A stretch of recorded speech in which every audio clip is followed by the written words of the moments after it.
அல்லேலூயா அல்லேலூயா. உண்மையான சாட்சிகளுக்காக நம்ம எல்லாரும் கரங்களை தட்டி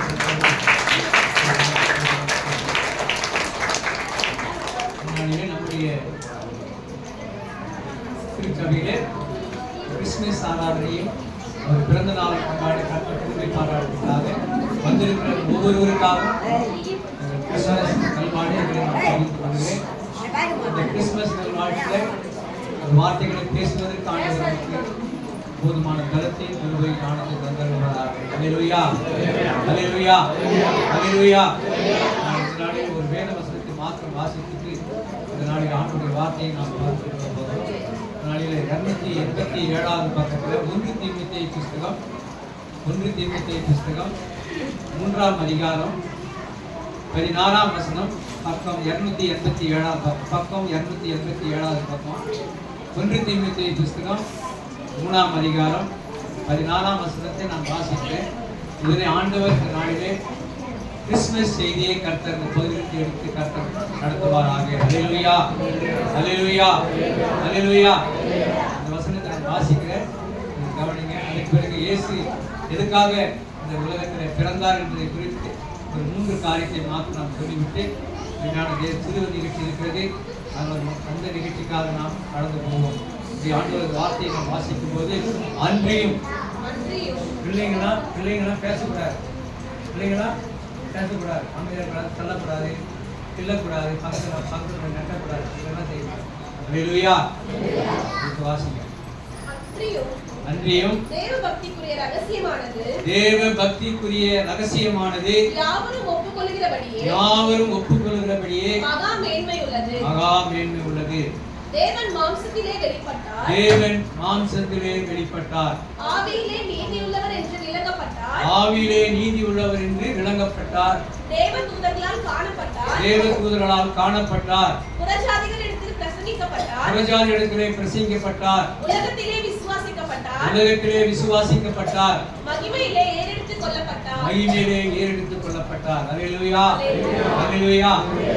1 தீமோத்தேயு 3:16 இயேசு இந்த உலகத்தில் பிறந்ததை குறித்தும் இயேசு இந்த உலகத்திலே செய்த ஒவ்வொரு காரியத்தை குறித்து ஆண்டவர் என்னென்ன செய்தார் என்பதை இந்த ஒரே வசனத்தில் முழு சுவிசேஷத்தை கர்த்தர் உள்ளடக்கி இருக்கிறார். அல்லேலூயா அல்லேலூயா அல்லேலூயா அல்லேலூயா. வேதத்தில் வாசிக்கிறோம் பாருங்க. அந்த முதல் வசனத்தை வாசிக்கும் போது தேவ பக்திக்குரிய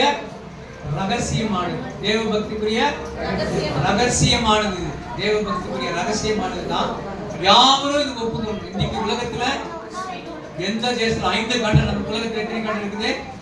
5 கண்டத்திலும் இயேசு பிறந்த செய்தியை எல்லாரும் கொண்டாடுகிறார். அல்லேலூயா. நம்ம இந்தியாவில் மட்டும் இல்ல, செந்தூர் கிராமத்தில் மாத்திரம் இல்ல. எத்தனை கண்டம்? 5 கண்டம் இருக்குது. நம்முடைய உலகத்துல எத்தனை கண்டம் இருக்குது? 5 கண்டத்திலையும் கிறிஸ்துமஸ் விழாவை கொண்டாடுகிறார். ஏன் சொன்னால் ஆண்டவர் இந்த உலகத்தில் பிறந்தனால அவர் சரித்திரத்தை 2ஆக பிரித்தவர். அல்லேலூயா அல்லேலூயா அல்லேலூயா. சரித்திரம் அவராலே பிரிக்கப்பட்டு தான் இன்றைக்கு நாம் இன்றைக்கு தேதி நாம் எழுதுகிறோம் என்று சொன்னால் நாம் சொல்லாமே, நாம் அறியாமலே இயேசு பிறந்த நாளை நாம் தேதியிலே குறிப்பிடுகிறோம். அல்லேலூயா அல்லேலூயா. அதனால வேத வசனத்தை வாசிக்கும் போது தேவ பக்திக்குரிய ரகசியமானது யாவரும் ஒப்புக்கொள்ளுகிறபடியே, எல்லாரும் இன்னைக்கு உலகம் அதுக்காக இந்த வார்த்தை சொன்ன 5 கண்டத்திலையும் ஒப்புக்கொள்ளுகிறபடியே எல்லாரும் ஒத்துக்கிறாங்க. இயேசு கிறிஸ்து உலகத்துல பிறந்தார் என்பதை எல்லாரும் ஒத்துக்கிறாங்க. அதனால ஒப்புக்கொண்டபடியே மகா மேன்மை உள்ளது. இந்த கிறிஸ்துமஸ் நாளே, இந்த கிறிஸ்துமஸ் நாளில ஒருவேளை டேட் சொல்லல, இந்த நாள்ல பிறந்தாங்கன்னு சொல்லி எழுதல, ஆனால் நம்முடைய கிறிஸ்தவ முன்னோர்கள் இதை முன்குறித்து ஒருவேளை பனிக்காலமாக இருந்தபடினாலே இந்த வேதத்தை அடிப்படையிலே பார்க்கும் போது அது டிசம்பர் மாதம் தான் என்பதை ஒருவேளை கணித்து நம்முடைய முற்பிதாக்கள் மூலமாக இது முன்குறிக்கப்பட்டதுதான் டிசம்பர் 25 தவிர வேதத்தில் எங்கும் டிசம்பர் மாதம் 25 இயேசு பிறந்தார் என்று சொல்லி எழுதப்படவில்லை. அல்லேலூயா அல்லேலூயா. அதனால வேத வசனத்தில் யாவரும் ஒப்புக்கொள்ளுகிறபடியே மகா மேன்மை உள்ளது. கிறிஸ்துமஸ் மகா மேன்மை உள்ளதா காரியத்தை பார்க்கிறோம். அடுத்தது அந்த வேதத்தில் வாசிக்கிறோம், தேவன் மாம்சத்திலே வெளிப்பட்டார். எப்படி வெளிப்பட்டார்? அவரே மாம்சத்தில் வெளிப்பட்டார். எப்படி தெரியுதா? ஆண்டவர் ஒரு குழந்தை வடிவத்திலே ஒரு தாயின் வயிற்றிலே ஆண்டவர் பிறந்தார் என்பதை தான் தேவன் மாம்சத்திலே வெளிப்பட்டார் என்று சொல்லி பார்க்கிறோம். அருமையான தேவனுடைய பிள்ளைகளே, இயேசு கிறிஸ்து மாம்சத்திலே வெளிப்பட்டதை தான் இந்த நாளில் நாம் கிறிஸ்துமஸ் என்று நாம் கொண்டாடி கொண்டிருக்கிறோம். அவர் தேவன் பரலோகத்திலே அவருக்கு இருந்த சிங்காசனத்தை இழந்து, அவருக்கு இருந்த மகிமையை இழந்து, அவருக்கு கொடுக்கப்பட்ட எல்லா ஸ்தானத்திலையும் மடிந்து அவர் தன்னை தாண்டை கோலம் எடுத்து இந்த பூமியிலே கடந்து வந்தார். அல்லேலூயா, அல்லேலூயா. அதனால இந்த வேத வசனம் சொல்லுகிறது, அவர்கள் தேவன் மாம்சத்திலே வெளிப்பட்டார். அவர் ஆண்டவராக இயேசு கிறிஸ்து பரலோகத்திலே அந்த தேவ பிள்ளைகளே, தேவ ஒவ்வொரு நாளும் அந்த பரலோகத்தின் மேன்மையை துறந்து உனக்காக, எனக்காக, உனக்கு ரட்சிப்பை கொடுப்பதற்காக, உனக்கு சந்தோஷத்தை கொடுப்பதற்காக, உனக்கு சமாதானத்தை கொடுப்பதற்காக, அருமையான தேவனுடைய பிள்ளையே, அந்த பரலோக மேன்மையை துறந்து அவர் குழந்தை வடிவத்தில தன்னுடைய தாயாகிய மரியாள் வயிற்றில பிறந்த செய்தியை தான் நாம் வேதத்திற்கு வாசிக்க கேட்டோம். அல்லேலூயா, அல்லேலூயா. அதாவது ஆண்டவர் ஆவியில தேவன் மாம்சத்திலே வெளிப்பட்டார். இரண்டாவது வேத வசனம் சொல்கிறது, ஆவியிலே நீதி உள்ளவராக வெளிப்பட்டார் என்று சொல்கிறார். ஆவியிலே நீதி உள்ளவராக வெளிப்பட்டார். அடுத்தது தேவ தூதர்களாலே காணப்பட்டார். பிறக்கும் போது தேவ தூதர்கள் எல்லாம் பார்த்தாங்க, அதனால தேவ தூதர்களாலே காணப்பட்டார். அடுத்தது புறஜாதிகளுக்கு அவர் பிரசங்கிக்கப்பட்டார். புறஜாதிகளுக்கு பிரசங்கிக்கப்படுவதற்காக தான் இந்த பூமியிலே அவர் பிறந்தார். அல்லேலூயா. புறஜாதி மக்கள், அறியாத மக்களுக்கு பிறப்பதற்காக, பிறப்பின் செய்தியை, சந்தோஷின் செய்தியை, மகிழ்ச்சியின் செய்தியை, சமாதானத்தின் செய்தியை சொல்லுவதற்காகத்தான் இந்த உலகத்திலே பிறந்தார். அதாவது புறஜாதிகளிடத்திலே பிரசங்கிக்கப்பட்டார். அடுத்தது உலகத்திலே விசுவாசிக்கப்பட்டார். வேதத்தில் பார்க்கும் மகிமையிலே ஏறெடுத்துக் கொள்ளப்பட்டார். அல்லேலூயா. அவர் பிறந்தது முதல் கொண்டு அவர் எடுத்துக் கொள்ளப்பட்ட நாள் வரைக்குமாய் இந்த 1 தீமோத்தேயு 3ஆம் அதிகாரம் 16ஆம் வசனத்திலே ஆண்டவர் ரத்தம் சுருக்கமாக முழு சுவிசேஷத்தை அடக்கி ஆண்டவர் தேவன் மாம்சத்திலே வெளிப்பட்டார் என்பதை கர்த்தர் வெளிப்படுத்தியிருக்கிறார். அல்லேலூயா, அல்லேலூயா, அல்லேலூயா. நாம் இந்த நாளில் ஒரு வார்த்தையை கேட்போம். தேவன் ஏன் இந்த உலகத்திலே பிறந்தார்? இயேசு இந்த உலகத்திலே ஏன் பிறந்தார்? யாராவது சொல்ல முடியுமா? உலகத்திலே இயேசு ஏன் பிறந்தார்?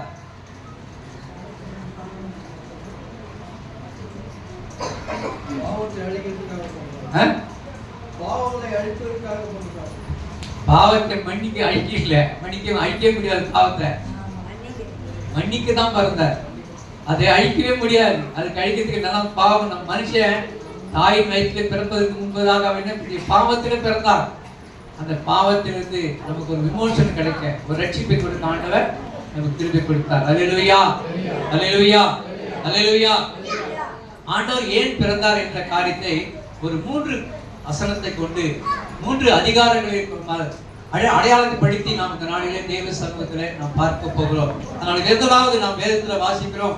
ஒரு கிறிஸ்தவர்களாக இருந்தால் இயேசு ஏன் பிறந்தார் என்று சொல்லும் போது அவங்க என்ன சொல்லுவாங்க? இயேசு பிறந்தார் என்று சொல்லும் போது அவங்க கிறிஸ்தவர்களை பார்த்து என்ன சொல்லுவாங்க? இப்படி செய்வாங்கன்னு கொஞ்சம் யோசித்து பாருங்க. அப்படியானா அருமையான தேவனுடைய பிள்ளைகளே, இயேசு இந்த உலகத்தில் பிறந்தார் என்று சொல்லி பிசாசு சொல்றான். பிசாசு இயேசு இந்த உலகத்துக்கு ஏன் பிறந்தார் என்பதை பிசாசு சொல்லுகிறான். ஒருவேளை கிறிஸ்தவர்கள் ஒரு வித்தியாசமான காரியத்தை சொல்றாங்க, அதுல ரட்சிக்கப்பட்டவங்க இன்னும் வித்தியாசமா சொல்றாங்க. ஆனால் பிசாசானவன் இயேசு ஏன் பிறந்தார் என்பதை குறித்து இங்கே வேதத்திலே வாசிக்கிறோம். அல்லேலூயா. அந்த வேதத்திலிருந்து வாசிப்போம். தேவ தூதர்களாக வசனத்தை லூக்கா எழுதின சுவிசேஷம் 4ஆம் அதிகாரம் 34ஆம் வசனத்தை வாசிங்க. லூக்கா எழுதின சுவிசேஷம் 4ஆம் அதிகாரம் 34ஆம் வசனத்தில் அங்க பார்க்கிறோம். ஐயோ நசரேயனாகிய இயேசுவே, எங்களுக்கும் உமக்கும் என்ன? எங்களை கெடுக்கவா வந்தீர்? என்னை கெடுக்கவா வந்தீர்? உனக்கு எனக்கு என்னப்பா? எங்களை கெடுக்கவா நீ வந்தீர் என்று சொல்லி இயேசு ஏன் பிறந்தார் என்பதை பிசாசு சொல்றான். என்ன சொல்றான்? எங்களை கெடுக்கவா வந்த, எங்களை கெடுக்கவும் வந்த, எங்களை அழிக்கவும் வந்த, எங்களை துரத்தவா வந்த என்று சொல்லி பிசாசுக்கு தெரியுது. இயேசு இந்த உலகத்தில் ஏன் வந்தார்னு சொன்னா அவர் நன்மை செய்ய சுற்றி தெரிந்து வந்தார். அருமையான அதே வசனத்தில் வேதத்தில் வாசிக்கிறோம். மார்க்கு எழுதின சுவிசேஷம் 5ஆம் அதிகாரம் 6ஆம் வசனத்தையும் 9ஆம் வசனம் வாசிக்கிறோம். மார்க்கு எழுதின சுவிசேஷம் 5ஆம் அதிகாரம். அவன் இயேசுவை தூரத்திலே கண்டபோது ஓடி வந்து அவரை பணிந்து கொண்டு இயேசுவே உன்னதமான தேவனுடைய குமாரனே, அவர் உன்னதமான குமாரன் சொல்லி உனக்கு எனக்கு தெரியாம இருக்குது, ஆனா பிசாசுக்கு தெரியுது. அல்லேலூயா. பிசாசுக்கு என்ன தெரியுது? அவர் உன்னதமான குமாரன் என்று சொல்லி பிசாசுக்கு தெரியுது. ஆனா தேவ பிள்ளைகளாகி நமக்கு அது யாருன்னு அவர் யாருன்னு தெரியாம இருக்கிறோம். அதுதான் அருமையான தேவனுடைய பிள்ளைய இந்த கிறிஸ்துமஸ் நாளில் ஆண்டவர் நமக்காக பிறந்திருக்கிறார் என்ற ஒரு செய்தியை நாம் அறிந்து கொள்வதற்காக பிசாசானவர் இந்த வார்த்தையை இயேசு கிறிஸ்து பற்றி பிறந்திருக்கிற காரணத்தை குறித்து ஆண்டவர் இங்கு சுட்டி காட்டுகிறார். அல்லேலூயா, அல்லேலூயா, அல்லேலூயா. இந்த நாளில் வேதத்தின் அடிப்படையிலிருந்து இயேசு ஏன் பிறந்தார் என்று சொல்லி ஒரு காரியத்தை நாம் பார்க்க போகிறோம். அல்லேலூயா, அல்லேலூயா, அல்லேலூயா. மத்தேயு சுவிசேஷம் 5ஆம் அதிகாரம் 17ஆம் வசனத்துல வாசிக்கிறோம். அங்கு ஆண்டவர் பிதாவுடைய சித்தத்தை நிறைவேற்றத்தான் இந்த பூமியிலே பிறந்தார். அல்லேலூயா. மத்தேயு சுவிசேஷம் 5ஆம் அதிகாரம் 17ஆம் வசனம் பக்கம் 7வது பக்கத்துல திருப்பிக் கொள்ளுங்க. நியாயப்பிரமாணமானாலும் தீர்க்க தரிசனமானாலும் அழிப்பதற்கு வந்தேன் என்று சொல்லி எண்ணிக்கொள்ளாதீங்க.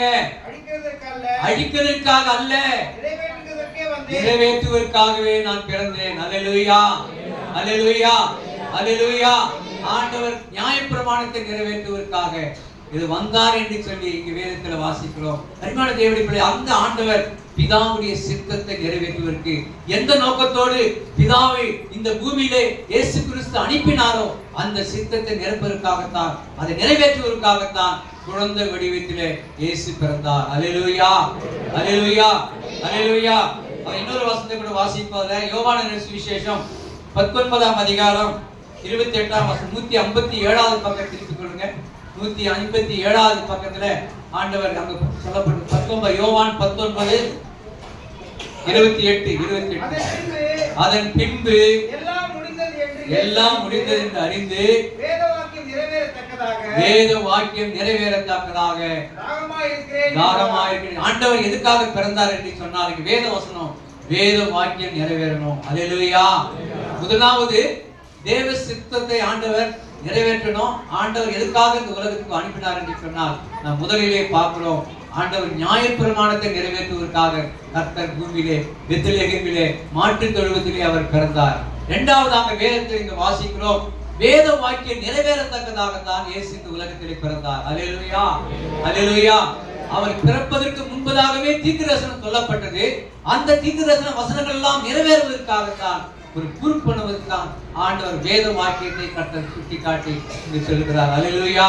அதனால வேத முதலாவது ஆண்டவர் இயேசு உலகத்துக்கு ஏன் வந்தார் என்று சொன்னார், பிதாவுடைய சித்தத்தை நிறைவேற்றுவதற்காக, பிதாவுடைய சித்தத்தை அவர் செய்து முடிப்பதற்காகத்தான் இந்த பூமியிலே குழந்தை வடிவத்திலே இயேசு பிறந்தார். அல்லேலூயா, அல்லேலூயா. கிறிஸ்துமஸ்ங்க என்னன்னு சொன்னா நீங்க சொல்லுங்க, எங்க பிதாவுடைய சித்தத்தை இந்த பூமியில் நிறைவேற்றுவதற்காகத்தான் இயேசு குழந்தை வடிவத்திலே பூமியிலே பிறந்தார். அல்லேலூயா, அல்லேலூயா. அதை நாம் தெரிந்து கொள்ளும் போது அது ஒரு பெரிய ஆசீர்வாதம் கிடைக்கிறதை நாம் பார்க்கிறோம். அல்லேலூயா. இரண்டாவதாக இந்த வேதத்துல வாசிக்கிறோம், சத்தியத்தை குறித்து சாட்சி கொடுக்க அவர் பிறந்தார். இரண்டாவது எதுக்காக பிறந்தாரு? சத்தியத்தை குறித்து சாட்சி கொடுக்க அவர் பிறந்தார் என்று சொல்லி இரண்டாவது குழந்தை வடிவத்தில் ஏன் அவர் பிறந்தார் என்பதற்கான இரண்டாவது காரணம், சத்தியத்தை சாட்சி சொல்லணும். அவர் பூமியில வந்ததற்கான சத்தியத்தை மற்றவர்களுக்கு சாட்சியாய் சொல்வதற்காகத்தான் இயேசு மாட்டுத் தொழுவத்திலே குழந்தையாய் பிறந்தார். அல்லேலூயா, அல்லேலூயா, அல்லேலூயா. அதே போல நாம் வேதத்தில் வாசிக்கிறோம், யோவான் சுவிசேஷம் 18ஆம் அதிகாரம் 37ஆம் வசனத்தை 38வது பக்கம் 155வது பக்கத்தை திருப்பிக் கொள்ளுங்க. பக்கம் 155. அப்பொழுது பிலாத்து அவரை நோக்கி அப்படியானால் நீ ராஜாவோ என்றார். இயேசு பிரதியுத்தரமாக நீ சொல்லுகிறபடி நான் ராஜா தான். ஆண்டவருக்கு என்ன சொல்றாரு? சத்தியத்தை குறித்து சாட்சி கொடுக்க நான் பிறந்தேன், வந்தேன் இல்ல, அந்த வார்த்தை பிறந்தேன். இதற்காகவே இந்த உலகத்தில் வந்தேன். இந்த உலகத்துக்கு இதுக்காக தான் வந்தார். அந்த உலகத்துல எதுக்காக வந்தார்? இந்த கிறிஸ்துமஸ் ஏன் கொண்டாடுறேன்னு சொன்னா சத்தியத்துக்கு சாட்சியாகத்தான் அவர் இந்த உலகத்திலே பிறந்தார். அதற்காகத்தான் அந்த சாட்சியை மற்றவர்களுக்கு சொல்லுவதற்காகத்தான் இந்த உலகத்தில் அவர் 2000 ஆண்டுகளுக்கு முன்பதாகவே மாட்டுத் தொழுவத்திலே பிறந்தார். அல்லேலூயா. இந்த சத்தியமே நம்ம அறியணும்னு சொன்னா நம்ம எப்படி சத்தியத்தை சாட்சி சொல்ல முடியும்?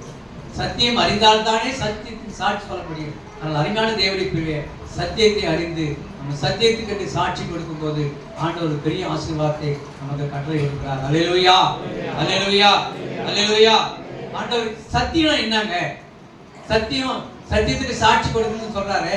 அந்த சத்தியம் என்ன என்று சொன்னால் தேவனே தான் சத்தியம், வார்த்தையே தான் சத்தியம். தேவனே சத்தியம் என்பதற்கு இங்க வேதத்துல வாசிக்கிறோம். எடுத்து வாசிங்க. யோவான் சுவிசேஷம் 3ஆம் அதிகாரம் 33ஆம் வசனத்தை நீங்க வாசிக்கும் போது அங்கு தேவனே சத்தியம் என்று சொல்லி வார்த்தையை நான் பார்க்கிறோம். யோவான் சுவிசேஷம் 3ஆம் அதிகாரம் 33ஆம் வசனம். அவருடைய சாட்சியை ஏற்றுக்கொள்ளுகிறவன் தேவன் சத்தியமுள்ளவர் என்று முத்திரை போட்டு தேவன் சத்தியமுள்ளவர் என்று முத்திரை போட்டு நிச்சயப்படுத்துகிறான். அல்லேலூயா, அல்லேலூயா, அல்லேலூயா. தேவன் தான் சத்தியம் என்பதை முத்திரை போட்டு ஆண்டவர் நிரூபித்து காட்டுகிறார். அல்லேலூயா.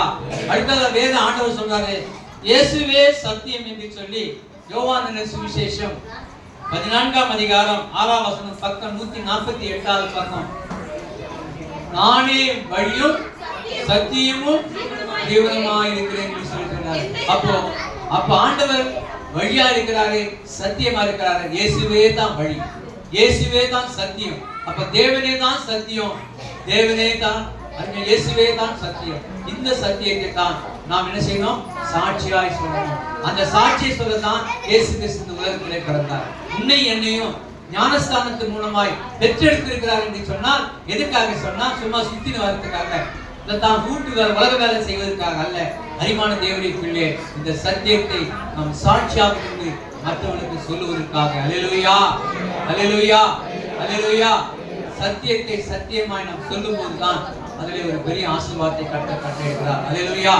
அதை 3வது வேதத்தில் வாசிக்கிறோம். ஊழியம் செய்ய ஆண்டவர் வந்தார். இதுக்கு வந்தாரு, ஊழியம் செய்ய வந்தார். ஊழியம் செய்ய தான் இயேசு கிறிஸ்து பூமியிலே பிறந்தார வழிய சும்மா வந்துட்டு ஊரெல்லாம் சுத்திட்டு போறதுக்காக வரல. உன்னை என்னை ரட்சித்துக்கு இருக்குன்னு சொன்னா சும்மா நம்ம வேலையை பார்த்துக்கிட்டு நம்ம பார்த்து போறதுக்காக அல்ல. நம்மால முடிந்து ஊழியத்தை மற்றவர்களுக்கு சத்தியத்தை அறிவித்து அந்த சத்தியத்தின் மூலமாக அரிமான தேவனுடைய அவர்களை இயேசு வண்டியிலே கொண்டு வந்து நிறுத்துவதற்காகத்தான் கர்த்தர் உன்னை என்னையும் ஞானஸ்தானம் கொடுத்து தேவ பிள்ளையாக மாற்றி இருக்கிறார். ஏதோ நம்ம உலக வேலையை பார்த்துட்டு போலாம் அப்படி என்பது அல்ல. உலக வேலையே செய்யாதுங்க, எனக்காக வாங்கணும் அப்படி சொல்லல. ஆண்டவர் அப்படி ஒரு அழைப்பு இருப்போமானால் உலக வேலையை கூட விட்டு வரலாம். ஆனால் தேவ சித்தம் எதுக்காக சொன்னா அவருக்கு ஊழியம் செய்ய தான் ஆண்டவர் உலகத்தில் வந்தார். அவர் வரும்போது பார்த்தா அவர் எனக்கு வாங்க, என் காலில் தேங்காய் ஓடிங்க, என் காலில் கற்பூரம் கொளுத்துங்க, என் காலில் மாலை போடுங்க அப்படின்னு சொல்லல. அவர் என்ன எதுக்காக வந்தாரு? மற்றவர்களுக்கு ஊழியம் செய்ய வந்தார். மற்றவர்களுக்காக தரித்திரருக்கு சுவிசேஷம் அறிவிக்க வந்தார். வியாதி உள்ள பிள்ளைகளை இயேசுவின் நாமத்திலே அவளை தொட்டு சுகமாக்கினார். பிசாசு பிடித்த பிள்ளைகளை இயேசுவின் நாமத்திலே பிசாசை துரத்தினார். பில்லியசாவுடைய கட்டுகள், சாபங்கள் இவைகளெல்லாம் இயேசுவின் நாமத்திலே எல்லாவற்றையும் அப்புறப்படுத்துவதற்காகத்தான் இயேசு இந்த உலகத்துக்கு வந்தார். அல்லேலூயா, அல்லேலூயா, அல்லேலூயா. வேதத்துல வாசிக்கிறோம் 3 காரியம் நிறைய இருக்குது, 11 காரியம் இருக்குது. எல்லாத்தையும் சொன்னா நமக்கு சில்ட்ரன்ஸ் ப்ரோக்ராம் நடத்த முடியாது. ஆனால் அருமையான தேவனுடைய பிள்ளை, இயேசு இந்த உலகத்துக்கு வந்தார் என்பதற்கு 3 காரியம். ஒன்று, தேவ சித்தத்தை, பிதாவுடைய சித்தத்தை நிறைவேற்றத்தான் குழந்தையாக பிறந்தார். 2வது வேதத்தில் வாசிக்கிறோம், சத்தியத்தை சத்தியமாய் அறிவிக்கத்தான் இந்த பூமியிலே அவர் குழந்தையாய் பிறந்தார். 3வது, அவர் ஊழியம் செய்யத்தான் இந்த உலகத்திலே பிறந்தார். இந்த காரியத்தை அருமையான தேவனுடைய பிள்ளை நான் மனசுக்குள்ள வச்சுங்க. ஆண்டவர் எதுக்காக உன்னை அழைச்சார்? எதற்காக உன்னை பேர் கொடுத்திருக்கிறார்? எதற்காக உங்களுக்கு ஞானஸ்தானம் கொடுத்தாரு? எதற்காக ஒரு தேவ பிள்ளை என்ற பேரை வாங்கினீங்களோ அந்த காரியத்துக்கு ஆண்டவர் இந்த 3 காரியத்தையும் அவருக்காக அல்ல, நீங்கள் நானும் அதை செய்ய வேண்டும் என்பதற்காகத்தான் இயேசு இந்த உலகத்தில் பிறந்தார். அவர் பிறந்தாரு, ஊழியம் செய்தாரு, ஒரு கிராமமாக சுற்றி திரிந்தாரு, நன்மை செய்கிறாகவே எல்லாம் சுற்றி திரிந்தாரும். அவர் ஆண்டவர் வசனத்தின்படி மகிமையிலே அவர் ஏறெடுத்துக் கொள்ளப்பட்டார். அல்லேலூயா. அந்த 1 தீமோத்தேயு 3:16 சொன்ன பிரகாரமாக அவர் மகிமையிலே என்ன பண்ணாரு? ஏறெடுத்துக் கொள்ளப்பட்டார். அந்த மகிமை ஏறெடுத்துக் கொள்ளப்பட்ட அவர் சொல்லிட்டு போனார். என்ன சொன்னாரு?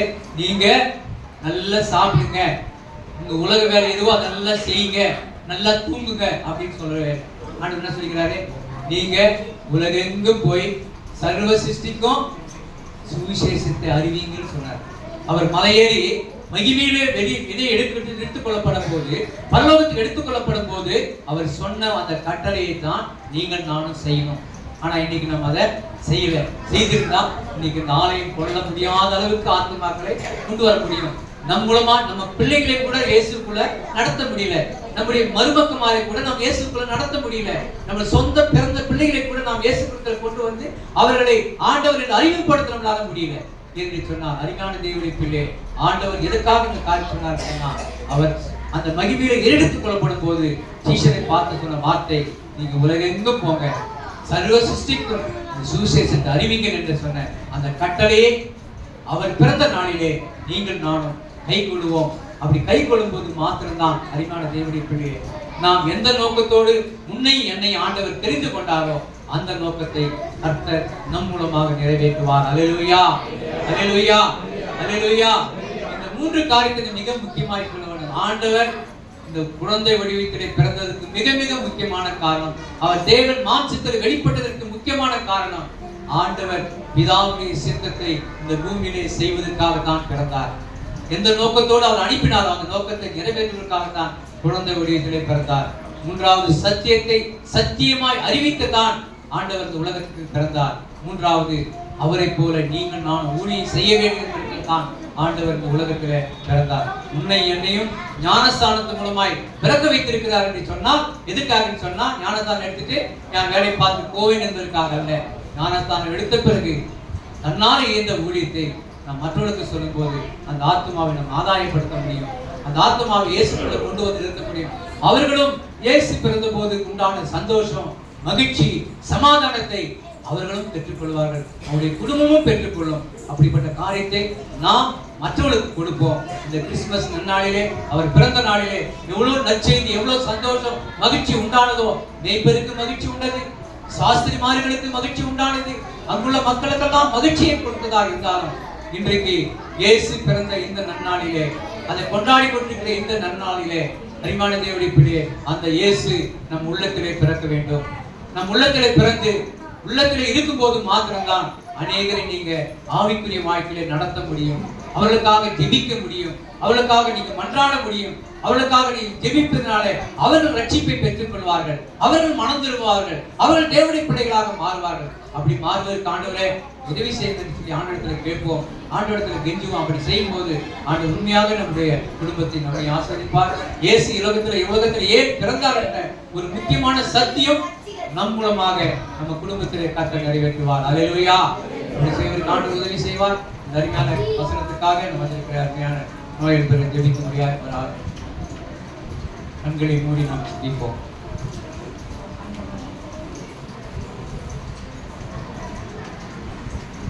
ஸ்தோத்திரம் ஆண்டவரே. அப்பா, எங்கள் அன்பின் பரலோக தகப்பனே, அப்பா அந்த வேளையில் அப்பா எங்களோட பேசிய வார்த்தைகளுக்காக உங்களுக்கு நன்றி சொல்கிறேன் தகப்பனே. அப்பா, இந்த கிறிஸ்து பிறப்பின் நாளிலே அப்பா உங்களுடைய வார்த்தைகளை தியானிப்பதற்கு ஆவியான உதவி செய்தே உமக்கு சிறுநீரை உமக்கு நன்றி தகப்பனே. அப்பா, உங்களுடைய தாசன் மூலமாக பேசிய ஒவ்வொரு வார்த்தைகளுக்காக உமக்கு நன்றி தகப்பனே. அப்பா, இந்த கிறிஸ்து பிறப்பின் நற்செய்தியை, இந்த சுவிசேஷத்தை அப்பா நாங்கள் பட்டி தொட்டி எல்லாம் கிராமங்கள் தோறும் சென்று இந்த சுவிசேஷத்தை அறிவித்து அப்பா அநேக ஆத்துமாக்களை மண்டையிலே நாங்கள் அழைத்து கொண்டு வருவதற்கு ஆவியானவர் எங்கள் ஒவ்வொருவருக்கும் உதவி செய்யும்படியாக ஜெபிக்கிறதாக அப்பா. அப்படிப்பட்ட ஆத்துமாக்களை சபையிலே தேவர்கள் எழுப்பும்படியாக ஜெபிக்கிறதாக அந்த ஆத்ம பாரத்தை எங்கள் ஒவ்வொருவருக்குள்ளாகவும் தேவருக்கு தரும்படியாக ஜெபிக்கிறதாக அப்பா. மீதமுள்ள காரியங்கள் எல்லா வருஷம் ஆவியானவர் பொறுப்படுத்திக் கொள்ளுங்க. ஆவியானவர் அசைவாருங்க. முடிவு பரியந்த நம்முடைய பிரசன்னத்தினாலும் மகிமையினாலும் நிரப்பும்படியாக ஜெபிக்கிறதாக அப்பா. துதிகான மகிமையெல்லாம் நமக்கே செலுத்துகிறோம். மீட்பும் ரட்சகருமாகிய இயேசுவின் ஜெபங்களும் எங்கள் ஜீவனில் நல்ல பிதாவே. ஆமென்.